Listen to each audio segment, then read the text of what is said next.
తర్వాత అండ్ ఈ సినిమాలో అద్భుతమైన క్యారెక్టర్ పడిందని అనిపిస్తోంది మా అందరికీ కూడా. కంగ్రాచులేషన్స్ అండి. థ్యాంక్ యూ అండి. ఇక్కడికి వచ్చిన మీడియా మిత్రులందరికీ నమస్కారం. బేసిక్గా పుష్ప తర్వాత అంటున్నారు. యాక్చువల్గా నేను ఇది 2019లో స్టార్ట్ చేశాము. అప్పటికి నేను ఇంకా పుష్ప ఫస్ట్ పార్ట్ కూడా కమిట్ అవ్వలేదు. బేసిక్గా ఇందులో నేను రంగయ్య అనే ఒక ఎక్సలెంట్ క్యారెక్టర్, సినిమాలో soul of the film actually ఆ క్యారెక్టర్.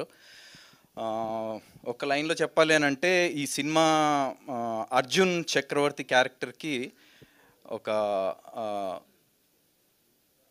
ఒక గోల్ని క్రియేట్ చేసే క్యారెక్టర్ బేసిక్గా. అంటే ఈ రంగయ్య మామ డ్రీమ్ని ఫుల్ఫిల్ చేయడమే అర్జున్ చక్రవర్తి గోల్ ఈ మూవీలో బేసిక్గా. So it's very very very good character. బహుశా నేను నా కెరీర్లో ఇప్పటివరకు చేసిన అన్ని క్యారెక్టర్స్లోకి ఇది ది బెస్ట్ అవుతుంది. దీనికోసం ఫిజికల్గా కూడా చాలా ఏమంటారు ట్రాన్స్ఫర్మేషన్స్ అవి చేశాము. 2019లో ఫస్ట్ షూట్ చేసింది నేను 65 years old look first shoot చేశాం బేసిక్గా. సో ఆ క్యారెక్టర్ ఆ లుక్ కోసం నేను దాదాపు ఒక 10-12 కిలోలు తగ్గాను. అప్పుడు వెయిట్ తగ్గి ఆ క్యారెక్టర్ ఆ ఫస్ట్ షెడ్యూల్లో చేసాము. దాని తర్వాత మళ్ళీ మిడిల్ ఏజ్డ్ క్యారెక్టర్ చేసాము. దాని తర్వాత మళ్ళీ ఎండింగ్కి వచ్చేటప్పటికి ఆ యంగ్, అంటే ఈ క్యారెక్టర్ 1950sలో కబడ్డీ ఆడుతున్నప్పటికి కొన్ని విజువల్స్ ఉంటాయి మూవీలో. సో ఆ విజువల్స్ కోసం మళ్ళీ మజిల్ గెయిన్ చేసి ఒక యంగ్ స్పోర్ట్స్ మ్యాన్ లుక్లోకి మారడం జరిగింది. So it was a long journey actually. As an యాక్టర్గా నాకు అంటే చాలా తక్కువ సార్లు మనకి ఆపర్చునిటీ వస్తుంది ఇలాంటి క్యారెక్టర్స్ ప్లే చేయడానికి. డైరెక్టర్ విక్రాంత్ నన్ను నమ్మి ఈ క్యారెక్టర్ నేను చేయగలను అని చెప్పేసి నన్ను నమ్మి ఈ క్యారెక్టర్ ఇవ్వడం అనేది రియల్లీ ఐ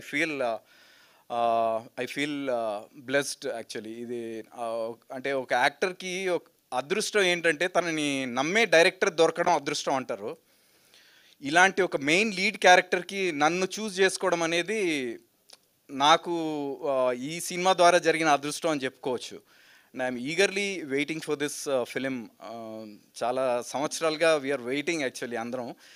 అండ్ నేనైనా ఇంకా ఈ సినిమా చేసుకుంటూ వేరే మూవీస్ కూడా చేశాను. అంటే ఫస్ట్ షెడ్యూల్ వాజ్ క్రూషియల్. ఆ లుక్ కోసం నేను వెయిట్ తగ్గడము, దాని తర్వాత వచ్చిన విజువల్స్కి, అంటే దాని తర్వాత మిడిల్ ఏజ్డ్ ఆ లుక్కి ఆల్మోస్ట్